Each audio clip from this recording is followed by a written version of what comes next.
We started in Portsoy. Our future lies in Portsoy. It's 40 years since the Trust was set up. The main purpose of the Trust is to tackle difficult projects and bring important and historic buildings in the northeast of Scotland back into productive use. There was a gentleman working in Portsoy, running Portsoy Marble, called Tom Burnett-Stewart, and he sadly passed away in 2020. And in his will, he instructed his executors to leave 10 historic buildings to the Portsoy Harbour Trust, or if that trust had not been established, which it hadn't, the executors were charged with finding an appropriate body to take ownership of the buildings. So I just got a phone call one afternoon in 2020 from one of the executors asking if the trust would be interested in taking on the 10 buildings and receiving some cash to help with their future. So the trust decided that they would take on the buildings, and these 6 buildings here in Portsoy are in our ownership now in perpetuity. So we have a great responsibility to the local community to look after these buildings, and to do that we have to bring them back into productive use so that they generate enough income for us to be able to look after them and maintain them into the future. The Trust is often regarded as the developer of last resort because we have tended to take on difficult buildings that could not be restored by normal commercial means, and we're able to secure grant funding to redevelop them. The Sail Loft is a good example of that.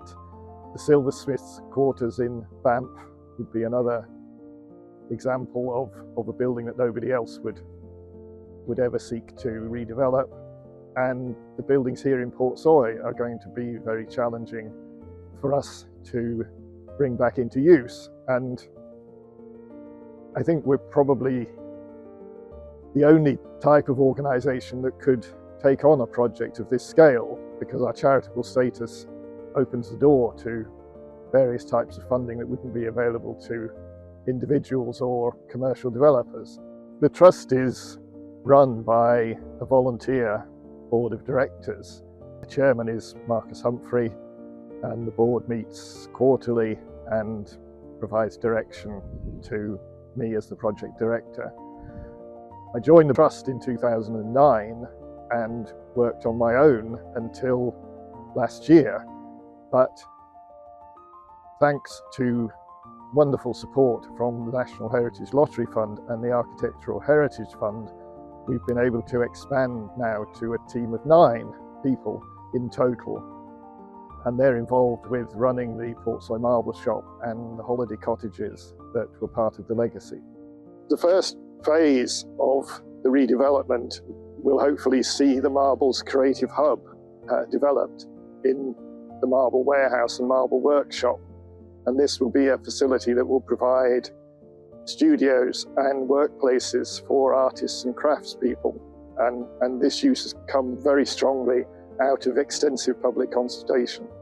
Tom Burnett-Stewart came here to work with Portsoy Marble, which had been quarried locally here for generations, and it's very fortunate that we now have a young artisan working for us here, making various items using Portsoy marble. So we're preserving that heritage, and there's enough raw materials for him to be able to work with marble until he retires.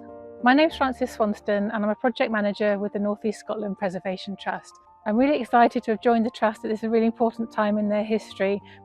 The work that the Trust does is really important to me because it gives historic buildings that wouldn't normally have a future some hope for the future. Historic buildings are all around us, and they create a sense of place to people that live and work in towns and villages across the northeast of Scotland.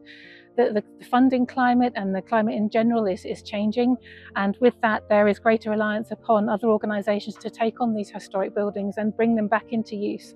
And the key, sort of most important factor is that they do have a use, because without a use these buildings will just fall by the wayside.